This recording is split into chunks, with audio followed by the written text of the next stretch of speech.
두려워하여 예수께 떠나시기를 구하더라. 예수께서 배에 올라 돌아가실새 귀신 나간 사람이 함께 있기를 구하였으나 예수께서 그를 보내시며 이르시되 집으로 돌아가 하나님이 내게 어떻게 큰 일을 행하셨는지를 말하라 하시니 그가 가서 예수께서 자기에게 어떻게 큰 일을 행하셨는지를 온 성내에 전파하니라. 아멘. 예수께서 하셨던 공생의 특징의 가장 큰 우선순위는 영혼 구원에 있습니다. 그래서 치유와 회복과 그 변화를 사람들에게 안겨다 주셨죠. 그리고 또 다른 특징 중에 하나가 오늘 본문에 나와 있는 축기, 바로 귀신을 쫓아내는 거룩한 일이십니다. 예수께서 거라사 지방에 계셨고 주님은 거기서 큰 군대 귀신을 만나셨습니다. 귀신들로 분명히 영적인 존재이기 때문에 자기 앞에 계신 분이 어떠한 분이신지를 아주 정확하게 고백했죠. 단번에 알았습니다. 그리고 그들을 하나님의 권능으로 내쫓으셨고 귀신 들린 사람이 회복되는 그 놀라운 권능을 베풀어 주셨습니다. 내용 관찰을 읽어봅니다. 예수님을 본 귀신 들린 자는 어떻게 행동합니까? 귀신들은 벌벌 떨었습니다. 세상 사람들은 예수님을 잘 알아보지 못했지만 오늘 본문에 나와 있던 이 군대의 귀신들은 예수님이 하나님의 아들이심을 단번에 알았어요. 그리고 주님 앞에 엎드려 이렇게 고백합니다. 지극히 높으신 하나님의 아들이여 우리를 괴롭히지 마옵소서라고 했죠. 평범한 랍비가 아닌 하나님의 권능을 받은 하나님의 독생자이심을 그들은 고백했습니다. 2번을 봅니다. 귀신 들린 자가 고침받은 것을 본 거라사인들은 예수께 무엇을 요구합니까? 귀신 들린 자가 영육 회복을 누리게 되었죠. 영혼의 회복은 결국 그것은 구원입니다. 그러나 구원받은 사람을 제외하고 그 주변에 있었던 수많은 거라사 주민들은 예수님을 거부했습니다. 자신들이 소유했던 돼지들이 바다로 빠져 죽은 그 상신감, 더 중요한 사실, 자신들도 예수님을 통해 구원받을 수 있다는 그 사실을 그들은 다 잊어버린 겁니다. 크게 두려워할 뿐 예수님께 단 한 발자국도 나아가지 못했던 겁니다. 여러분, 거라사 지방 사람들은 기회가 있었어요. 무슨 기회냐? 하나님의 권세를 직접 받죠. 또 본 것뿐만 아니라 그것을 믿고 구원받을 수 있는 기회를 다 보았지만 그들은 그 기회를 다 던져버리고 말았던 겁니다. 3번 연구와 묵상입니다. 거라사인들이 예수께 마을에서 떠나달라고 요청한 이유가 무엇입니까? 거라사 사람들은 기존에 살고 있었던 그 상태, 현상 유지에만 목이 메었습니다. 그냥 그럴 듯이 그대로 살기를 바랬죠. 다른 사람들이 귀신 들린던 말던 그저 자기만 잘 살고 나만 평안하면 되는 삶, 그것을 그때까지만 해도 거라사 주민들은 그것을 전부로 생각했습니다. 그 사람들은 나간 귀신들이 다시 자기에게 올까봐 불안했어요. 중요한 것은 그 귀신들이 괴롭히지 못하게 막아주시고 믿음을 주실 예수님을 전혀 생각하지 못했던 겁니다. 사랑하는 성도 여러분, 우리의 삶 가운데서도 우선순위가 있어요. 귀신 들린 사람이 어떻게 회복되었고 또 누구를 통해 회복되는지가 오늘 본문의 핵심 메시지입니다. 하지만 거라사인들은 예수님이 두렵기만 했어요.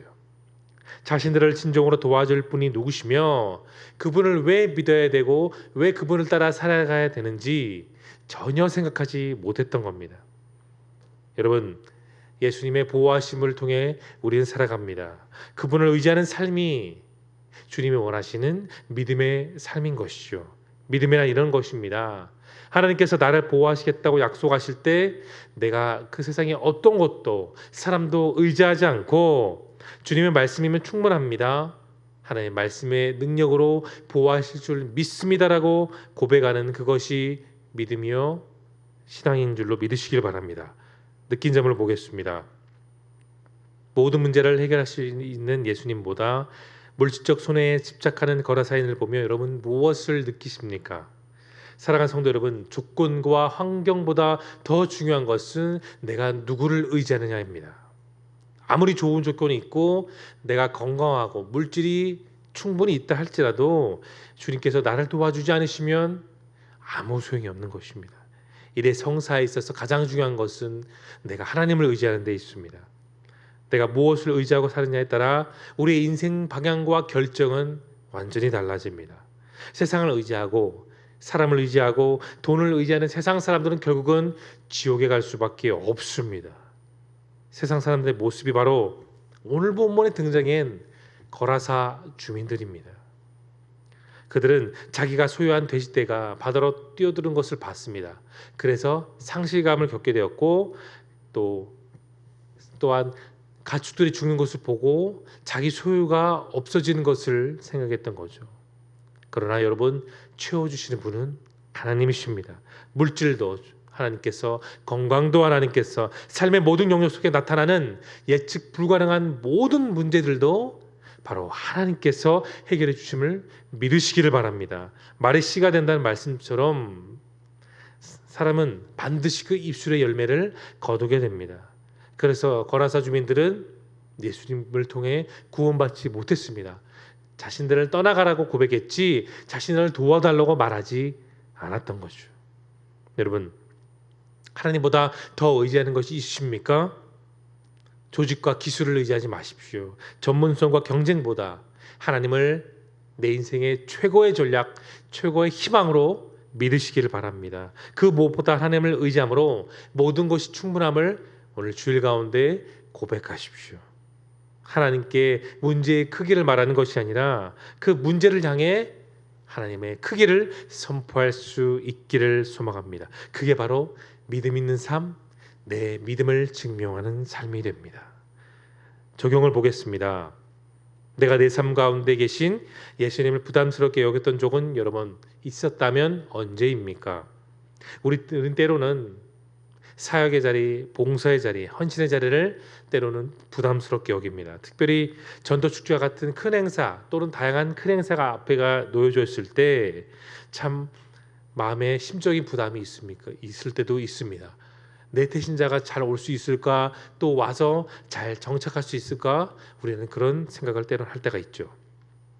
여러분이 아시다시피 부담을 가지고 살아가는 사람은 그 부담에 대해서 좋아하는 사람은 없습니다.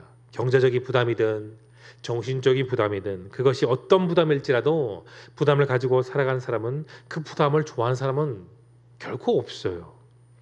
의사들은 건강하게 살려면 스트레스를 받지 말고 살라고 합니다.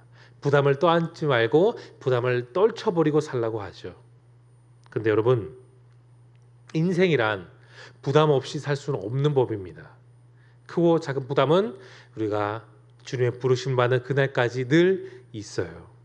부담에는 여러 종류가 있습니다. 그런데 우리가 늘 마음에 품어야 되는 부담은 단 한 가지입니다.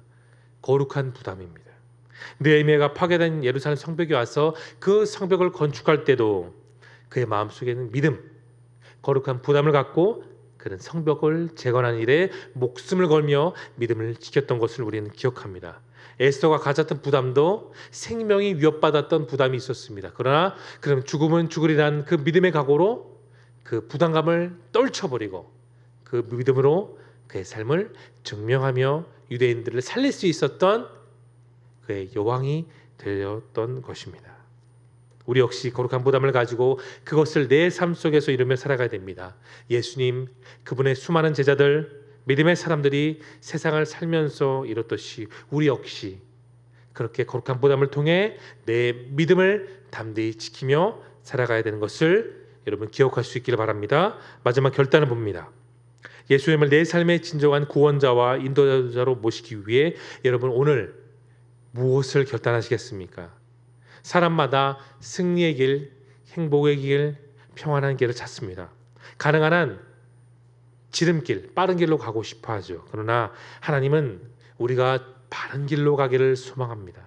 우리가 세상에 사는 것이 아니라 세상에 얽매여 있는 것이 아니라 주님을 더욱더 의지하며 살아가기를 주님은 원하십니다.